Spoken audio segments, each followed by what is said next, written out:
Hello बच्चों, कैसे हैं आप। उम्मीद है सभी बच्चे घर पर होंगे और सुरक्षित होंगे। आज की साइंस क्लास में हम लोग पढ़ेंगे गोली दर्पण या फिर स्फेरिकल मिरर। आज हम जानेंगे कि गोली दर्पण क्या है, स्फेरिकल मिरर्स क्या हैं। इसको जानने से पहले थोड़ा हम समतल दर्पण की रिफ्लेक्टिंग सरफेस पर बात कर लेते हैं, उसके परावर्तक तल पर बात कर लेते हैं कि समतल दर्पण का परावर्तक तल कैसा होता है। कल्पना कीजिए मेरे पास 3 प्रकार के रिफ्लेक्टिंग सरफेस हैं, 3 प्रकार के तल वाले दर्पण हैं। एक कुछ इस प्रकार का रिफ्लेक्टिंग सरफेस है, दूसरा कुछ इस प्रकार से है, और तीसरा कुछ इस प्रकार से है, तीसरा कुछ ऐसे।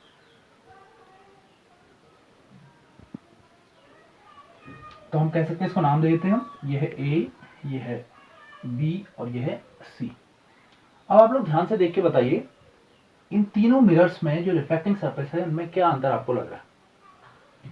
क्योंकि आप कह सकते हैं जो पहली वाली रिफ्लेक्टिंग सरफेस है वो बिल्कुल प्लेन है, सीधी है, सिंपल भाषा में कहें। बी वाले में रिफ्लेक्टिंग सरफेस अंदर की ओर को धंस चुकी है, और सी वाले में आप देख पा रहे होंगे कि इसकी जो रिफ्लेक्टिंग सरफेस है वो बाहर की ओर को उभरी हुई है। अब हम अगर इन तीनों दर्पणों की रिफ्लेक्टिंग सरफेस पर समानांतर प्रकाश की किरणों को आपतित करते हैं कुछ इस प्रकार से, ये प्रकाश की किरणें हैं और इस समानांतर पहले समतल सतह वाले दर्पण से जाकर टकरा रही हैं। तो क्या होता है, हम पाएंगे जैसा कि समतल दर्पण में आप लोग जानते हैं, ये हमने पढ़ा भी है, इससे पहली क्लास में हमने पढ़ा था रिफ्लेक्शन, प्रकाश का परावर्तन, और जाना था आपतित किरण जिस कोण पर आपतित होती है उसी कोण पर वह परावर्तित भी हो जाती है। तो हम कहेंगे कि आपतित किरण इस एंगल पर जा रही है तो परावर्तित भी ये बिल्कुल इसी एंगल पर पीछे की ओर को हो जाएगी, इस प्रकार से। तो ए वाले में जिसकी सरफेस समतल थी उसमें कुछ प्रकाश की किरणें जब आपतित होती हैं तो वो उसी एंगल पर वापस हो जाएगी। अब देखते हैं बी वाले में, जिसमें हमने जो रिफ्लेक्टिंग सरफेस है थोड़ा सा उसको अंदर की ओर को घुमा दिया, धसा दिया, देखिए अंदर की ओर को। अब क्या होगा, अगर मैं इसमें प्रकाश की किरणों को समानांतर आपतित करता हूं, जैसा कि हमने पहले वाले में किया था, ए वाले में, ये देखिए प्रकाश की किरणें इस पर आपतित हो रही हैं। अब ये जैसा ए वाले ने व्यवहार प्रदर्शित किया था, बी वाला उससे कुछ अलग करता है। देखिए किस प्रकार से अलग कर रहा है, ये क्या कर रहा है, प्रकाश की किरणों को कुछ इस प्रकार से परावर्तित कर रहा है, कुछ इस प्रकार से परावर्तित कर रहा है।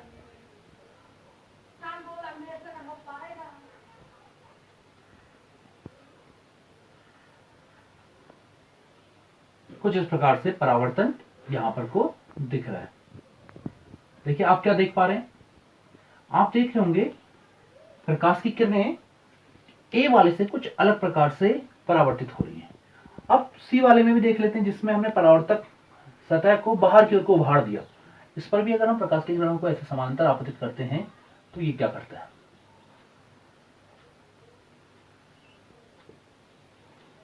ये क्या करता है इसको, इन किरणों के साथ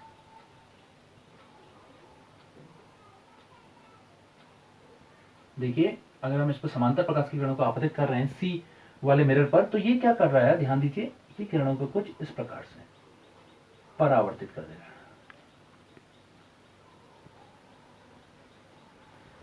अब हम अगर तीनों को कंपेयर करके देखें तो ए वाले में आप पाएंगे कि जब इस पर आपतित हुई, इस समतल सतह पर कोई प्रकाश की किरण आपतित हुई तो परावर्तन के बाद वो उसी एंगल पर वापस होगी। लेकिन बी और सी में आप देखिए यहां कुछ अलग है। आप बता सकते हैं ये किसके कारण है। बिल्कुल आपने सही सोचा है, यह है इनकी रिफ्लेक्टिंग सरफेस, परावर्तक सतह के कारण। देखिए इन दोनों की जो बी और सी की परावर्तक सतह है ये ए से कुछ अलग है। हम कह सकते हैं इनकी परावर्तक सतह या तो अंदर की ओर को वक्रित है या फिर बाहर की ओर को उभरी हुई है। इसके कारण ये प्रकाश के परावर्तन, जब इनके इन दर्पणों से हो रहा है प्रकाश का परावर्तन, तो ए वाले की तुलना में कुछ अलग प्रकार से हो रहा है। ऐसे दर्पण हम इस आधार पर कह सकते हैं, ऐसे दर्पण जिनकी रिफ्लेक्टिंग सरफेस, जिनका परावर्तक तल या तो अंदर की ओर को धसा हुआ हो या बाहर की ओर को उभरा हुआ हो, वो कहलाते हैं गोलीय दर्पण। क्या कहलाएंगे? गोलीय दर्पण। ये हम जो कहते हैं स्फेरिकल मिरर्स। तो हम कह सकते हैं परावर्तक तल के गोलीय होने के कारण कोई दर्पण गोलीय दर्पण बनता है, या फिर हम कह सकते हैं परावर्तक तल के समतल होने के कारण कोई दर्पण समतल दर्पण कहलाता है। लिख भी सकते हैं हम इसको। क्या कह सकते हैं गोलीय दर्पण के लिए? हम कह सकते हैं ऐसे दर्पण जिनका परावर्तक तल वक्रित हो या गोलीय हो, तो वो दर्पण कहलाते हैं गोलीय दर्पण। ये हो गए गोलीय दर्पण। और ये जो दर्पण आप पहले से जानते हैं क्योंकि इसका तल समतल है, तो ये दर्पण कहलाता है समतल दर्पण। अब हम आज इन दो दर्पणों के बारे में थोड़ा और जानते हैं। देखिए इस बी वाले में क्या हो रहा है, जब प्रकाश की किरणें आपतित हो रही है तो वो एक बिंदु पर मिल जा रही है। यहाँ पर एक बिंदु है ना, यहाँ पर वो सारी प्रकाश की किरणें परावर्तन के बाद मिल रही है। इस घटना को, इस प्रकार प्रकाश की किरणों को किसी बिंदु पर मिलाने को कहते हैं हम अभिसरण। ध्यान दीजिए इस शब्द पर, ये कहलाता है अभिसरण। और इसको हम इंग्लिश में कहते हैं कन्वर्ज। इंग्लिश में कहेंगे आप कन्वर्ज। और जबकि प्रकाश की किरणों को इस प्रकार से फैला देना बाहर की ओर को, ये कहलाता है अपसरण। अपसरण। और इसको इंग्लिश में कहेंगे आप डाइवर्ज। तो ये कहलाता है कन्वर्ज और ये कहलाता है डाइवर्ज करना। अब कन्वर्ज करना और डाइवर्ज करने के आधार पर इन दर्पणों को कुछ नाम भी दे दिए गए। जैसे हम इस दर्पण को कह सकते हैं अभिसारी दर्पण। क्यों? क्योंकि ये क्या कर रहा है, परावर्तन के बाद प्रकाश की किरणों को एक बिंदु पर मिला रहा है, तो हम इसे क्या कह सकते हैं? अभिसारी दर्पण। और इसी आधार पर इसको बताइए, इसे क्या कहेंगे हम? बिल्कुल सही सोचा आपने, इसे हम कहेंगे अपसारी दर्पण, क्योंकि ये प्रकाश की किरणों को अपसरित कर रहा है। अपसारी दर्पण।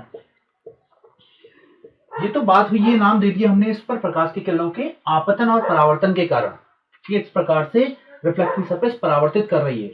इस नाम से हमें ये पता चलता है। अब इसकी जो तल है, इसका जो ये सरफेस है, रिफ्लेक्टिंग सरफेस है, जो इस तल के आधार पर भी हम इसको कुछ नाम दे सकते हैं।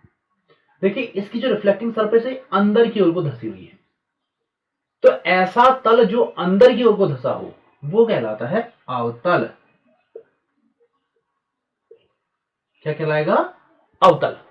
और जबकि ऐसा तल जो बाहर की ओर को उभरा हो वो कहलाता है उठा हुआ तल या फिर उत्तल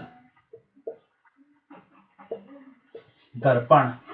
और ये हो गया अवतल दर्पण। तो दो नाम हो गए, एक तो हो गया अभिसारी दर्पण क्योंकि ये प्रकाश की किरणों को परावर्तन के बाद अभिसारित कर रहा है, एक बिंदु पर मिला रहा है। दूसरा नाम हो गया अपसारी दर्पण क्योंकि ये प्रकाश की किरणों को अपसरित कर रहा है, फैला रहा है। या हम इसके तल के आधार पर कहें तो ये कहलाएगा अवतल दर्पण और ये कहलाएगा उत्तल दर्पण। यदि हम इसकी बात करें अवतल दर्पण की, तो ये कहलाता है कॉनकेव मिरर। इंग्लिश में कॉनकेव मिरर। और ये कहलाता है कॉन्वेक्स मिरर।